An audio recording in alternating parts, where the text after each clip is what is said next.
Magandang araw mga kaibigan.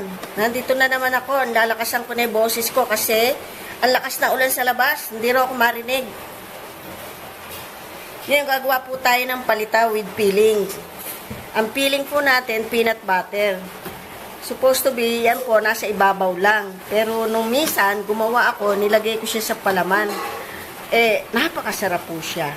Ngayon, ang gagamitin po natin ingredients, ito pong niyog na kinudkod, peanut butter, gata, glutinous, then sugar, brown sugar. Itong brown sugar, mimix po natin sa peanut butter para tumamis. Hindi na tayo maglalagay ng asukal sa palitaw kasi nasa peeling na siya. Ngayon, yung ganito po, 1/4 po ito. Lalagay po natin 3 kutsara. Full 3 tablespoon. Yan. Kasi baka naman po tumamis masyado. At least kung hindi matamis, pwede kayo mag-additional ng sugar. Full. Ayan. Kahit hindi ho brown sugar, pwede. Basta sugar siya. Yan, mimix po natin siyang ganyan.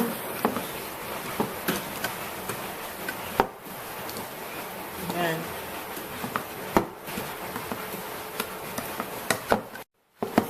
Ito po, na-mix na natin siya. Ngayon, lagay po natin ng 5 minutes sa freezer para tumigas siya. Para panglagay natin sa peeling, ginawa natin siyang peeling, hindi siya lalabas. 5 minutes lang po sa freezer. Lalagay ko muna siya hanggang nagkagawa tayo ng dough ng palitaw. Ngayon, ito po yung glutinous powder na gagawin natin palitaw. 500 grams po ito. Depende sa inyo kung gagawin nyo lahat. Kaya okay, konti-konti muna. Kasi, lalagyan natin ng, ang pang natin, gata. Para malinamnam siya, hindi tubig. Gata. Isang nyug po ito.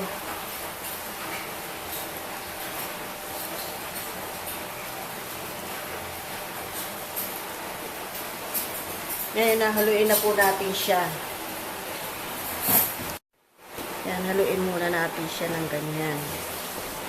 Ngayon, kung kulang, lagay pa natin itong isa.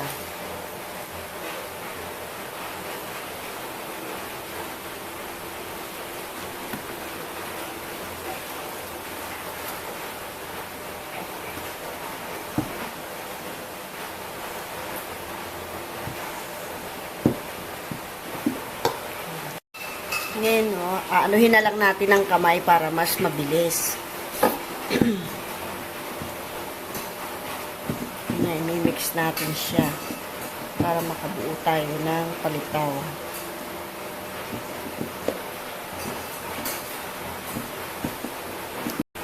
Para po tayong gumagawa ng dough sa siopaw.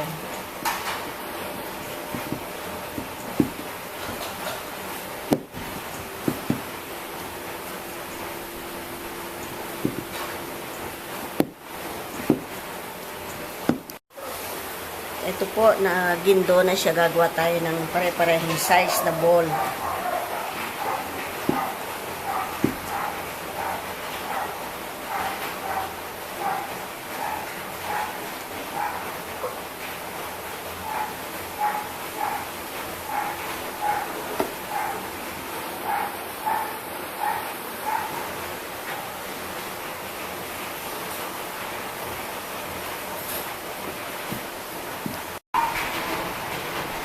Ito po, gagawa na po tayo ng palitaw na may peelings.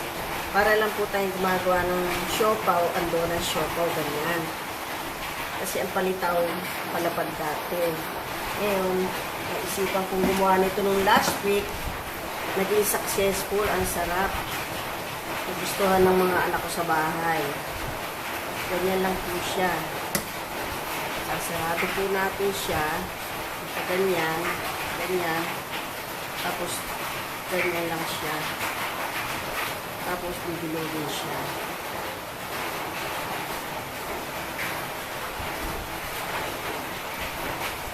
Tapos, ilulubog na po natin siya. Pag bumitaw na yan, palitaw na. po. Kuha tayo. Okay.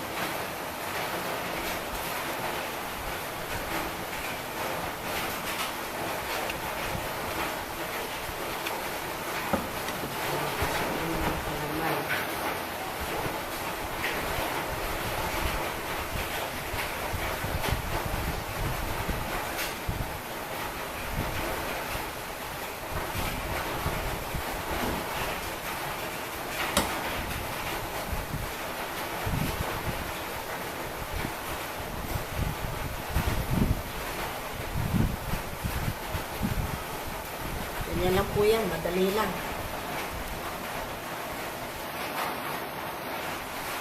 Pwede nyo rin i-business ito. Pag nasarapan kayo at alam nyo mag-click, idagdag nyo sa mga plano nyo i-business, pati yung loto.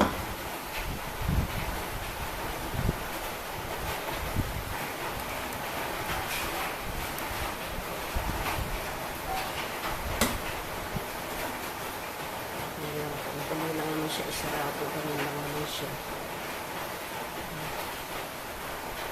Tapos, inip-inagin lang.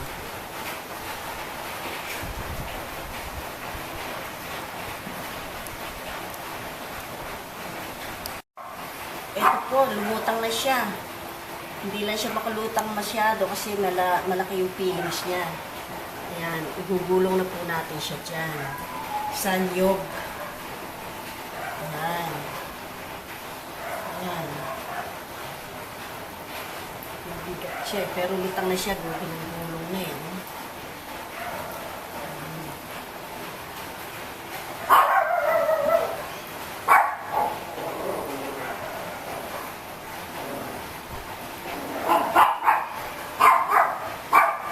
Ayan. Ngayon, gugulong po natin siya sa niyog. Ito na po siya. Atin na siya igugulong. Ayan. Oh, ang ganda. Sarap po nito.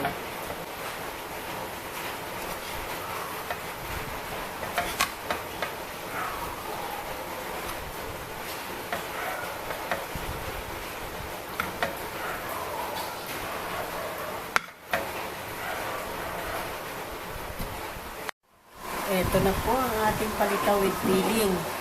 Ito pagkasarap. Subukan nyo pong gumawa. Pwede rin itong gawing business.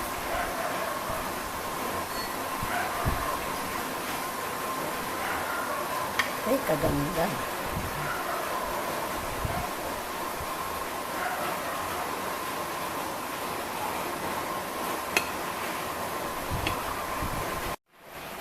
Ito po, atin na po siyang titikman yung ating palitaw with peelings. Wow! Looks yummy.